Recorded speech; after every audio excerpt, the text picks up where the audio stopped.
Today, we're going to be breaking down and reviewing the rank 1 challenger Darius player on the Korean ladder at the moment, and I'm going to be condensing all the things that give him so much success on this champion, including his item builds, how he plays the lane, team fights, all that good stuff, in a quick 10-minute guide to really help you lock in and understand the most important parts of learning and mastering this champion. So if that sounds good to you, then let's get started. Hey team, if you've been missing out on my long form champion guides, I've been pumping them out on the TLA website. So if you want to check those out and be coached by me at the same time, the link will be in the description and I hope to see you there. First up, we have our rune pages. Now, he has 4 main rune pages to choose from, but like most Darius mains out there, he does take Conqueror most of the time, and when he does take Conqueror, he goes Triumph, Alacrity, Last Stand, Attack Speed, Flight AD, and Flight HP. No matter what, there is no exception to that rule. But for the secondaries, if he versus a melee top, especially a tanky one like Cassante or something, and a dive comp, so champs that go towards you, so from jungle, that'd be Jarvan Vibe, mid, Silas Yasuo, those types of champions, he will go the ulti one-shot build with Axiom Arcanist and Transcendent, with Spirit Trojan pretty early on in his build. But if he versus a champion where you just need bone plating for the matchup, so champs like Renekton, champs like Jax, champs like Wukong are the notable ones, he'll go bone plating and unflinching as his secondaries. Now up against fake range champions, or ones that are quite weak early game, so like Jace, or the fake range like Rumble and Bessa, champs like that have a lot of range poke, but they're still kind of melee, he will go for the summoner spell cooldown. He'll go Cosmic Insight and Cookies as his secondary, and look to abuse the difference between his summoner spell cooldowns against him. But if he versus hyper-specific range matchups with a lot of disengage, like a Quinn, like a Vayne, he will go with Phase Rush. Now with Phase Rush, he goes Cosmic Drive, Celerity, and Water Walking, and again the haste for his summoner spells, with Cosy Insight and Cookies as well. This is only into those matchups where you just need them to stick onto them. Without it is very, very difficult. Up against champs like Jace and champs like Mbessa, of course they do have range over you, but if you utilize spacing well, if you utilize your summoner spells well from the Cosmic Insight, you will be able to stick onto them a lot easier than those two matchups that you really need Phase Rush into.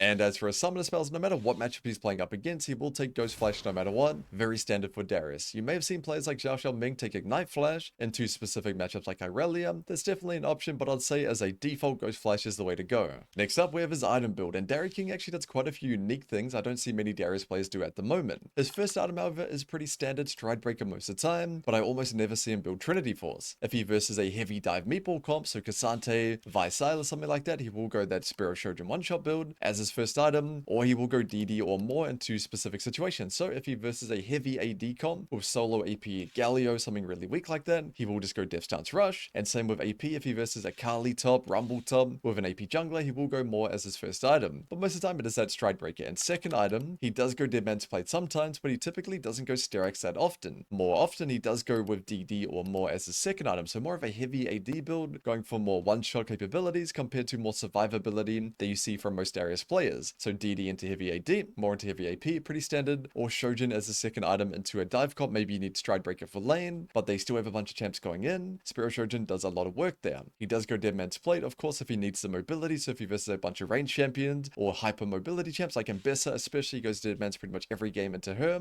That's when he's going to be picking that up. And Frozen Heart's very rare, but mainly into champions like Quinn. When he goes to Phase Rush build, he builds more so tanky than damage, since he loses a lot of damage from that Conqueror anyway, not having it. And for some full build examples, you can kind of see Stride Breaker DD. One unique thing he does is he goes Quicksilver Sash quite often. He upgrades it normally third or fourth, but he just picks it up normally after his first or his second item into champions where like Annie mid or like Ari mid, it really allows him to play a lot more aggressive in fights. Just watching him teamfight with QSS, it's completely different to what you're used to, where Darius players have to fair CC him. He's kind of like his pseudo Olaf, a bunch of damage in their QSS. Of course, it does delay your spike quite a bit, but if you get an ulti reset, you're going to pop off nonetheless, and QSS allows you to do that, so he really values his item quite highly at the moment. Also, Randuin's, whenever he versus heavy AD or multiple crit champions, he loves to stack armor, so DD and Randuin's together, really facilitating that fact where if champions have to go towards you, you don't need to spend money on items like Dead Man's Plate. If they're coming to you, you can just go full defensive and damage like DD and Randuin's, a much stronger build, and Spirit Trojan later on. Now I'll show some examples from games, just literally screenshots from games he's played recently. You can see him into that dive comp, so the Cassante with Kiana and Diana, he went straight Spirit Trojan Rush into DD, and then he picked up his Stride Breaker later on. He doesn't really like to not have it at all in his build, but he really values that Trojan Rush with the Axiom Arcanist build. Now you can see in this game up against Rumble top, Rumble Annie, he went for this more of Memorius here, and he went for a QSS later on in the game as well. Versus Annie, he pretty much does it every game. These point-click stuns that are just pretty much unavoidable, he will pick up that item. And for our final example here, you can just see him Stride Breaker into QSS as his item straight away, into his pretty much solo stun Ari. So you can just see how highly he values this item, and then Death Stance into upgrading that QSS and a Ranger's later on, because solo AP Ari, it's not really going to kill a Darius. You don't need to buy a full more or a full force of nature or anything like that. You can see he really values stacking heavily on resist if they don't really have a lot of threat on him specifically for that other damage type.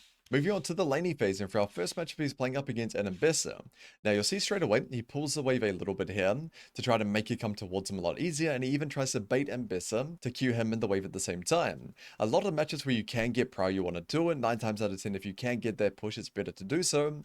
But on Darius specifically, especially in matchups like this, where you really need long trades, if you try to push in the Ambassador, she's going to poke you down that whole time. It's going to be really hard for you to get that extended trade that you want. One of the most important things of Darius laning by far is having that long trade mindset. You want long trades, and pretty much every single champion in the game that you play against wants to short trade against you and get you lower and lower and abuse your lack of sustain. So you can see here, he's being very patient, letting the wave come back into him, even though he could easily get pro if he wants to, and he refuses to really trade. That one little Q, of course, doesn't bother the wave at all, doesn't draw minion aggro, just gives him a bit of HP as well. You can see he's not trying to do anything that will damage or annoy the wave and have the wave bounce back to Ambessa, because he's trying to allow the lane to be long. So yeah, he might miss out on a little bit of damage short term, but he's going to allow himself to get that extended trade in the long run. And you'll see really shortly here, he's trying to get his level 3, trying to bait the Ambassador in there, and as soon as she goes in, you can see pops Ghost right away. So if we go back to it here, you can see the second the Ambassador jumped in, he knows I'm going to get this kill now. She can't go anywhere, she doesn't have room to disengage me. The second she jumps in, you can see just pops his Ghost right away. He knows she's dead here. I win long trades, she wins short trades. So the way he played his wave in the early game, trying to pull the minion wave slightly, trying to annoy her in the way to make her Q him and the wave at the same time, allowed him to get this extended trade, and even though he did miss a Q halfway through it, he was able to get the kill in the end, and win this, I'd say, pretty difficult matchup for Darius at the moment. For our next matchup, we have every Darius player's favorite playing up against a range top counterpick. So he's playing up against one of the best Quinn players in Korea, so you can see he went for that phase rush setup, and this Quinn player is also good, so she ran Ghost up against him, where if she runs Ignite, you're going to see really shortly, Darius has a lot more windows to punish her. Now you'll notice he doesn't walk in until the minions get 1 HP, because if she's cheesing from this bush, then he's going to get chunked while the minions are high, and then he has to walk back in when they're low and get chunked again. It's better just to get chunked one time, get the XP, and then the wave will come back towards you. So he walks in now, Qs it at the very end, he's able to get all of his CS out. Now one of the most important reference points by far for melee versus range matchups is bush control. You need to be camping in the bushes as much as possible, make them ward it, make them face check you, and really reduce the amount of free auto attacks they get onto you. So you can see he takes over the second bush, because if she wards this one when she gets level 2, he's in a really bad position. You want your opponent to have to ward this bush here, so that if it gets warded, then he can take over the third bush here. So you can see he went for Q level 1 so that he can farm multiple minions in one go. Back into the bush. Now, most ranged champions have a disengage ability. You need to be watching them very closely, ready to punish. So you can see he clicks away, gets his movement speed back from the slow, and notices she overclicked onto him, so he pops his Ghost right here. So most Quinn players would lose their flash right now, or die if they're really bad, but this Quinn took Ghost as well, so she's able to kind of match that, but he still gets a trade onto it, gets a bone plating, gets a nice chunk, and then back into the bush right away. If we look at this from her point of view, so he comes in here, you can see in and out of the bush, back into this one, pops the Ghost, and then straight away, as soon as he knows the trade is done, back into the bush yet again, not giving you any free auto attacks if he can avoid it. So at this point, he's just looking to utilize bush. You can see every time, in and out of the bush, in and out of the bush, every single time he picks up a minion, not giving you any free auto attacks if he can avoid that. And then he just snuck off the recall eventually. So right now, this is a cannon wave, which means it's going to take her way longer to kill it, and also it's going to take the tower way longer to get through that cannon. So you can see he only misses really 1 or 2 minions, gets back in time, and he's relatively even farm here, just down 10, gets his item, gets his Tiamat,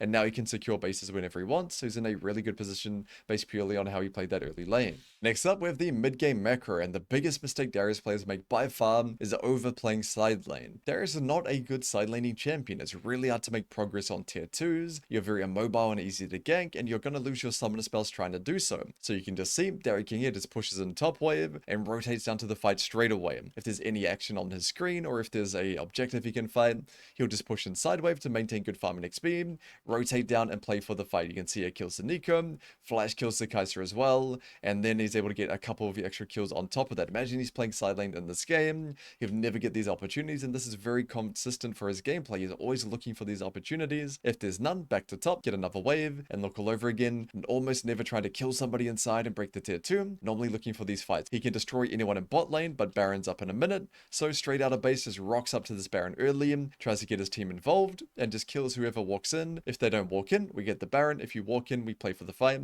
Really consistent mid-game formula to follow on this champion. Just make sure you're not addicted to side laning. You want to be addicted to pushing inside and looking for proactive plays, making sure you're at the fight as early as you can. And finally, we have team fighting, which is probably the easiest part of playing Darius as long as you understand your role in the game. And your role is you're one of the best front-to-back team fighting champions in the game from top lane. So as long as you just hit the closest target, especially the closest high priority target, you're going to be in a really good position. You can see here, Kai'Sa goes in, so he just resets off her, one-shots that guy, one-shots this guy, and the fight is well underway. The biggest mistake Darius players make is trying to dive the backline, trying to flash hook people, trying to kill the AD carry that's sitting 2 screens away. Just kill whoever's the closest target to you. The easiest target to reset off of in this game is Kai'Sa. In another game, it might be some 0-10 Nautilus. It doesn't matter. As long as you get your reset down, you're the best champ in the game. If you fail to do that, you are useless. So always prioritize the easiest reset that you can. Alright team, that's it for now. If you enjoyed the video, any support is greatly appreciated. And if there's a champion you'd like to see me cover next, let me know in the comments and I'll see what I can do. And I'll see you all next time.